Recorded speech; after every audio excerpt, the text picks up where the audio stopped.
അതൊരു വിറക് താഴെ വേണം അമ്മേ. നീ എന്തിണ്ട് എന്നെ തല്ലിയത്? നിർത്തിക്കോ, ഇതോടെ നിർത്തിക്കോ. ആദ്യം നീ എന്നെ നിർത്ത്. ഓ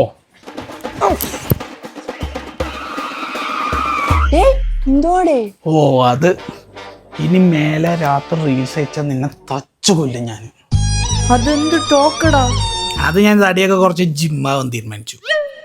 അതും റീലും തമ്മിൽ എന്ത് ബന്ധം? നീ പാതിരാത്ത് റീൽസ് അയച്ചു കഴിഞ്ഞാൽ ക്രേവിങ്സ് വരും. എന്ത് വരുന്ന്? അത് ഈ ഫുഡൊക്കെ കഴിച്ചു കഴിഞ്ഞാൽ നമുക്കൊരു ഇത് തോന്നില്ലേ, കൊതി? ക്രേവിങ്സ് ആയിരിക്കും. ആ അത് തന്നെ. അതിന് കഴിക്കാതിരുന്നാ പോരെ. നിനക്കത് പറയാ, ഇന്നലെ ഒറ്റ ഇരിപ്പിനൊരു ഫുൾ മന്തി തിന്നവനല്ലേ നീ. ഞാനൊക്കെ വെള്ളം കുടിച്ചാലും തടിക്കും. നിനക്ക് എങ്ങനെയാടാ എത്രയൊക്കെ വെട്ടി വിഴുങ്ങിയിട്ട് തടി വെക്കാണ്ടിരിക്കണത്? Super power. അതേടാ, ഇതാണ് ഞങ്ങളുടെ സൂപ്പർ പവർ. ഞങ്ങൾക്ക് എത്ര വേണമെങ്കിലും തിന്നാം, പക്ഷെ ദേഹത്ത് കാണൂല.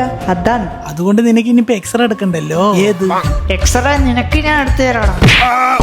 എന്നെ പോലെയുള്ളവർ എപ്പോഴും കേൾക്കുന്ന ഒരു കാര്യമാണ്, എന്താ തടി വെക്കാത്ത, ഒന്നും കഴിക്കുന്നില്ലേ എന്നൊക്കെ. തടി വെച്ചില്ലെങ്കിലും ഞങ്ങൾ ഹാപ്പി ആയിട്ട് എല്ലാം കഴിക്കും. പിന്നെ ആകെപ്പാടെ പറയാനുള്ളത് ഈ ഒരു സൂപ്പർ പവറാണ്. നിങ്ങളിൽ ആർക്കാ ഉള്ളത് ഈ സൂപ്പർ പവേഴ്സ്?